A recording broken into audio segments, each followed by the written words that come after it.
General Alexander Vandegrift, commander of the 1st Marine Division, had been fighting the Japanese at Guadalcanal for over 4 months under less than desirable conditions.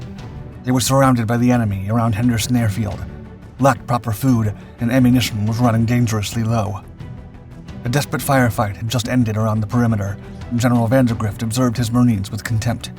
Their machine gun barrels still running hot, and the wounded still pleading for help, the Marines and the Navy Corpsman quickly rushed to their sides. Most of the Japanese from the assault wave had perished, but one wounded soldier grasped for help. One leatherneck and corpsman approached him to provide first aid. As they raised him, General Vandegrift's eyes were wide open. The wounded Japanese was armed with a hand grenade set to detonate. He shouted with desperation, but it was already too late. Only then did the general realize his men were fighting an enemy who was truly committed to fighting to the last man for the eternal glory of the Emperor and the Empire of Japan. Guadalcanal was hell. From a young age, Alexander Archer Vandegrift was fascinated by the military, avidly reading all the war novels he could find, leading him to become a man of combat and admiring figures such as Arthur Wellesley, 1st Duke of Wellington, and Horatio Nelson. In January 1909, after completing 2 years at the University of Virginia, Vandegrift joined the United States Marine Corps as a 2nd lieutenant. In 1912, he was deployed to the Caribbean to serve in Cuba and Nicaragua, where he participated in the bombardment and capture of the Coyotep fortress. 2 years later, the young lieutenant participated in the occupation of the Mexican coastal state of Veracruz and was then deployed for more operations in the Caribbean until 1923, making him accustomed to the tropical heat, the jungle, and skirmishes, traits that would become helpful once war broke out with Japan. As a major, Vandegrift returned to the U.S. to command a Marine battalion from 1923 to 26, before becoming Assistant Chief of Staff at the Marine Corps Base San Diego, California. The seasoned leatherneck kept climbing the ranks and was dispatched to China for 2 years to learn the culture and political landscape of the Asian country. The Charlottesville, Virginia native kept gaining administrative experience in various locations in the United States and reached the rank of colonel under the mentorship of Marine legend General John Lejeune. This venerated devil dog gave Vandegrift vast knowledge of planning, strategy, and tactics, especially in amphibious warfare.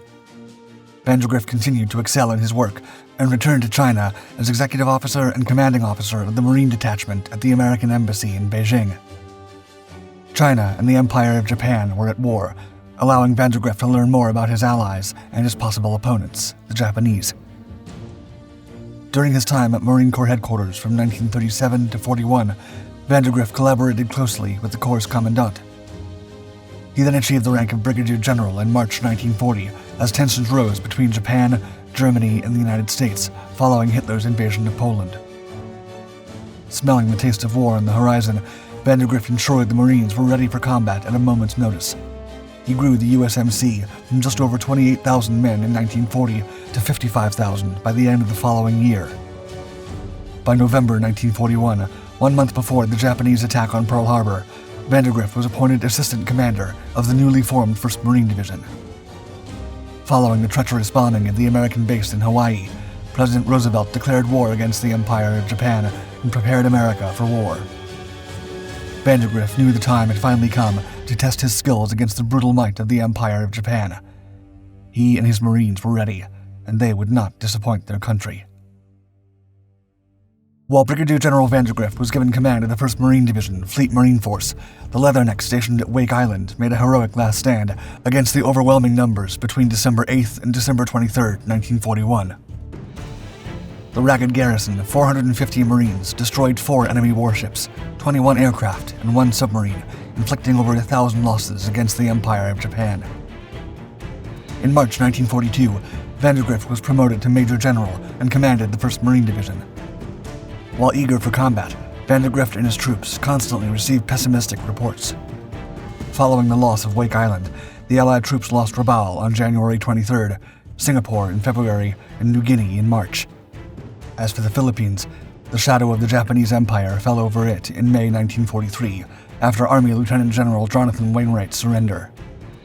Despite the adversity, America proved to the world the Japanese were not invincible after the Doolittle raid on Tokyo on April 18, 1943, and the destruction of an enemy fleet during the Battle of the Coral Sea. It was time for the United States to achieve a ground victory against the enemy. Such a task fell upon Major General Vandegrift, who in the spring of 1942 was ordered to leave the U.S. with the 1st Marine Division and head to the Pacific for their first conquest of the war, the Solomon Islands. Vandegrift's orders were to help halt the Japanese advance toward Australia and New Zealand. While the Major General and the 1st Marines landed at the latter, the word came along to prepare for an immediate offensive in the lower Solomons, and Vandegrift's Marines were the tip of the spear. American intelligence had uncovered Japanese troops building a landing field at Guadalcanal, prompting the military to act quickly and attack the island with all forces available. Under Operation Watchtower, the 1st Marines were to lead the first amphibious and offensive operation undertaken by the United States, and only Vandegrift could pull it off. However, the suddenness of the operation caught the Major General and the 1st Marines off guard. His men were not at full strength and still needed additional training. Nonetheless, Vandegrift did all he could to meet the August deadline, assembling all the forces available and training his devil dogs as much as possible. On July 31, 1942, the 1st Marine Division left the island of Coro after its last drills and embarked for Guadalcanal. D-Day on the island was set for August 7th. Over 19,000 eager leathernecks were about to meet the Japanese for the first time. The Marines were far from being the lethal force they would become as the war progressed. For Operation Watchtower, the troops were equipped with bolt-action M1903 Springfield rifles and only a 10-day supply of ammunition. Always behind the Army in terms of technology, the semi-automatic M1 Garand still hadn't made its debut with the Marines. Fortunately for them, BAR machine guns and the iconic 50 caliber and 30 caliber Browning MGs were already part of their arsenal. Due to heavy storms and clouds, Vandegrift's Marines arrived unseen on Guadalcanal the night of August 6th. The attacking force was split to attack Tulagi simultaneously. What followed was an intense bombing campaign led by the Allied warships and American carrier aircraft. Enemy barracks and supply depots were targeted with pinpoint accuracy in preparation for the amphibious landings. It was now time for the Marines to lead the first American amphibious landing of the war. While other detachments were already attacking the islands of Gavutu and Tenambogo with intense resistance from the enemy, the shores of Guadalcanal were not protected. Vandegrift and his 11,000 men landed on the island at 9:10 a.m. on August 7th, near Lunga and Koli points, without any difficulties besides machine gun fire and scattered artillery fire.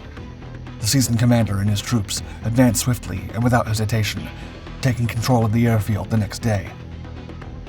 While Vandegrift secured this vital location, the U.S. Navy task force came under fire from Japanese Navy vessels and withdrew from the Solomons, leaving the 1st Marine Division behind. Alone and surrounded by enemy ships and enemies hidden in the jungle, Commander Vandegrift established a defensive perimeter around Lunga Point and the battlefield named Henderson Field. The supplies were minimal, and the Marines were limited to just 2 daily meals. Soon, a strain of dysentery began to spread among the fighting men. In late August, Marine patrols were ambushed close to the Matanacaw River by the Japanese troops entrenched in the area. All of the enemy combatants were neutralized after the Americans attacked them from 3 different locations, enabling Vandegrift's troops to continue increasing their area of operations. Days later, escort carrier USS Long Island delivered over 30 aircraft, including Grumman Wildcats and SBD Dauntless, to the captured airfield. These Marine pilots went to work immediately and earned the nickname Cactus Air Force while fighting for island control. Vandegrift, demanding as ever, but always thoughtful of his fellow leathernecks, continued issuing orders to his Marines to secure the Lunga perimeter from the increasing Japanese night attacks. Protecting Henderson Field from a possible Japanese reconquest was vital for the Marines to keep their friendly aircraft in the air to ensure victory while they were isolated. Vandegrift also tasked the elite Paramarines and the Raiders to hunt down the enemy deep in the dangerous jungle, where ambushes, booby traps, and snipers were hidden in the thick foliage. During the night of September 12th, the Japanese launched a ruthless, large-scale attack against the Marines posted at the Lunga Ridge and River. Located just south of the airfield, this was the perfect strike point to break into Henderson Field and wreak havoc. Over 3,000 Japanese attacked the Marine Raiders from a grassy, 1,000-yard-long coral ridge. The darkness favored the enemy for a sneak attack that took the Marines off guard when they were blinded by fire from one of their flanks. The men retreated while the Japanese pushed in to encircle them. Fortunately for the Raiders, Marine support came from the north and drove the hostile forces back in intense hand-to-hand combat encounters. Other Japanese attempts to break through the perimeter failed and cost over 800 lives of the 3,000-strong attacking force. The surviving Japanese retreated to Matanacaw, and Vandegrift went after them without hesitation. His men could break them with small unit operations that could lure out the scattered Japanese troops and prevent them from regrouping. These operations continued until October, when the Japanese received over 15,000 reinforcements to launch another mass attack to take control of Henderson Field. In a letter to the commander of the Marines, Major General Thomas Holcomb, General Vandegrift wrote, quote, "I've never heard or read of this kind of fighting. These people, the Japanese, refuse to surrender. The wounded wait until men come up to examine them and blow themselves and the other fellow to pieces with a hand grenade." Stiff resistance from Marine infantry and artillery fire decimated the attacking forces. Commander Vandegrift, ready to exploit the battle in his favor, dispatched 6 Marine battalions and 1 Army battalion west of Matanacaw to flank the Japanese and capture Cocambona. These November operations succeeded, allowing the Marines to strengthen themselves in another critical island area. Vandegrift also dispatched Marines to destroy the Japanese landings at Coley before they could disappear into the jungle and join the survivors. Although weary, the 1st Marines kept delivering victories to Vandegrift, who commanded and disciplined them effectively, always bearing their souls in mind and not exposing them to unnecessary dangers. In early December 1942, the 1st Marines were withdrawn from the island for a well-earned rest. Army Major General Alexander Patch replaced Vandegrift as commander of the Allied forces on Guadalcanal. For his exploits in Guadalcanal and his excellent commanding abilities, Vandegrift was awarded the Medal of Honor for commanding the initial landings at Guadalcanal, occupation of the island, and securing a valuable base of operations against the enemy.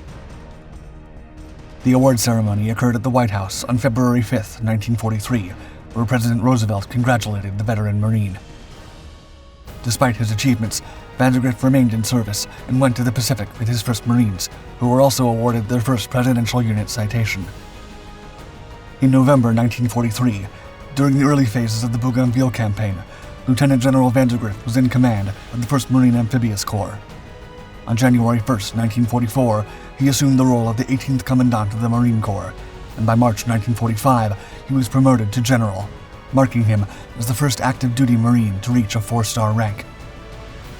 Vandegrift fought tooth and nail to defend the USMC's existence during the difficult post-war years until he was relieved as Commandant in 1948. He retired 1 year later and died on May 8, 1973, as one of the iconic legends of the Marines. The guided missile frigate Vandegrift, which entered service in 1984, was named in honor of the man who conducted the first American amphibious operation of World War II, and the first Marine to attain the rank of General and be awarded both the Navy Cross and the Congressional Medal of Honor.